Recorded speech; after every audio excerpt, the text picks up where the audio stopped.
Tu ranges, tu nettoies, tu réorganises, et parfois tu ne sais même pas vraiment pourquoi tu le fais. Tu viens de finir, tout est propre, tout est à sa place, et quelques minutes plus tard, tu recommences à ajuster un coussin, à essuyer un plan de travail qui n'en avait pas besoin, à replacer quelque chose qui était déjà bien positionné. De l'extérieur, ça ressemble à de l'ordre, mais à l'intérieur, il se passe quelque chose d'autre. Les gens qui ont cette habitude de tout nettoyer, de tout ranger, de tout contrôler dans leur espace ont souvent une réputation simple. Ils sont organisés, minutieux, peut-être un peu perfectionnistes, et c'est vrai, en partie. Mais cette explication s'arrête à la surface. Ce qui se passe vraiment en dessous est beaucoup plus révélateur. Nettoyer n'est presque jamais uniquement une question de propreté. Le lien entre l'ordre extérieur et l'état intérieur est l'un des plus constants que l'on observe dans le comportement humain. Quand quelqu'un ressent une tension qu'il ne peut pas résoudre directement, une anxiété diffuse, une situation qui échappe à son contrôle, une émotion qu'il n'arrive pas à nommer, le cerveau cherche un substitut, quelque chose qu'il peut faire, quelque chose de concret, quelque chose qui produit un résultat immédiat et visible. Nettoyer coche toutes ces cases. Tu passes l'éponge et la surface est propre. Tu ranges et le tiroir est ordonné. Tu vois le résultat en quelques secondes. Et pour un cerveau qui tourne en boucle sur quelque chose qu'il ne peut pas régler aussi rapidement, cette boucle courte de cause à effet est profondément apaisante. Ce n'est pas de la maniaquerie, c'est de la régulation émotionnelle. Et une fois qu'on comprend ça, beaucoup de choses commencent à prendre sens. Pourquoi tu nettoies plus quand tu es stressé ? Pourquoi le désordre des autres te dérange d'une façon qui semble disproportionnée ? Pourquoi une pièce en ordre te permet de penser plus clairement, ou du moins de te sentir comme si tu pensais plus clairement ? Parce que l'espace autour de toi devient le miroir de ton état intérieur. Quand l'extérieur est en ordre, le cerveau reçoit un signal qui dit « les choses sont sous contrôle ». Et pour certaines personnes, ce signal est essentiel, pas parce qu'elles sont rigides ou obsessionnelles, mais parce qu'elles vivent avec un niveau de vigilance intérieure assez élevé. Elles ne marquent beaucoup, elles anticipent beaucoup, elles gèrent beaucoup, et l'ordre visuel est l'une des façons dont elles maintiennent une impression de stabilité dans un monde qui ne l'est pas toujours. Il y a cependant une couche que peu de gens ne marquent en eux-mêmes. L'habitude de tout nettoyer est souvent liée à un besoin de contrôle qui dépasse largement l'espace physique. Ces personnes ont généralement du mal à laisser les choses se passer sans intervenir, pas parce qu'elles veulent dominer les situations, mais parce que quelque part, très profondément, elles ont appris que si elles ne gèrent pas, les choses risquent de se dégrader, que laisser aller équivaut à prendre un risque. Ce schéma ne vient pas de nulle part. Il se construit souvent dans des environnements où le chaos, même léger, avait des conséquences.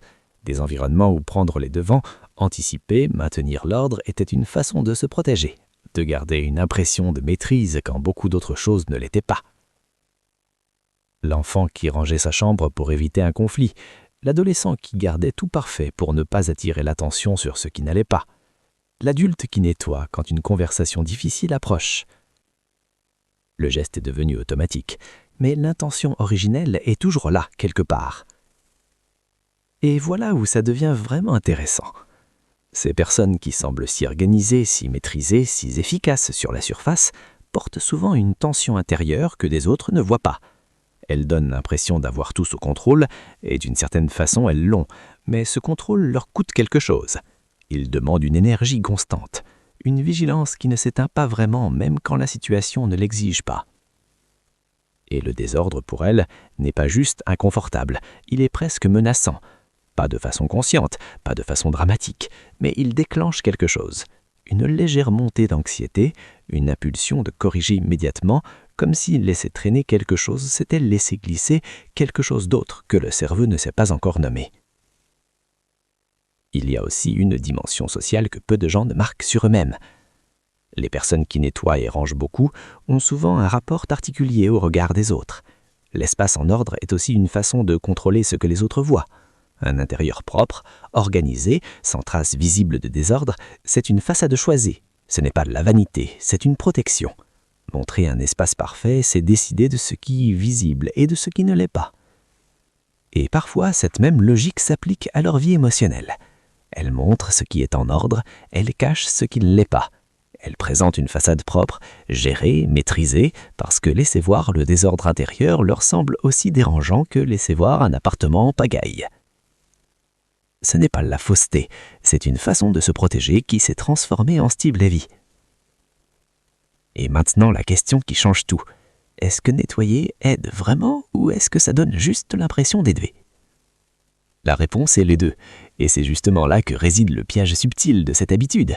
Quand tu nettoies pour te sentir mieux, tu te sens effectivement mieux, pendant un moment, parce que tu as agi, parce que tu as produit un résultat visible, parce que ton cerveau a reçu une petite dose de relâchement, mais la source de tension, elle, n'a pas bougé.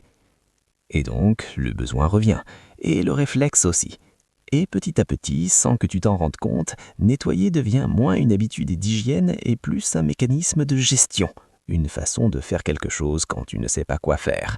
Une façon d'agir quand ce qui pèse vraiment ne peut pas être résolu avec une éponge.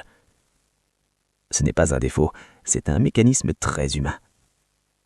Comprendre d'où vient cette habitude ne veut pas dire devoir l'arrêter. Un espace en ordre a une vraie valeur. La clarté visuelle a un vrai effet sur la façon de penser. Ce n'est pas une illusion. Mais savoir pourquoi tu le fais, vraiment, ça change quelque chose. Ça te permet de ne marquer la différence entre nettoyer parce que tu en as envie et nettoyer parce que quelque chose te ronge et que tu ne sais pas encore comment l'affronter. Et cette différence-là, une fois qu'on l'a vue, on ne peut plus vraiment ne pas la voir. Ce que ton habitude de tout nettoyer dit vraiment de toi, c'est que tu cherches de l'ordre. Pas seulement autour de toi, en toi. Et parfois, le plus honnête que tu puisses faire, c'est de te demander si ce que tu essaies de ranger ce soir, c'est vraiment le plan de cuisine.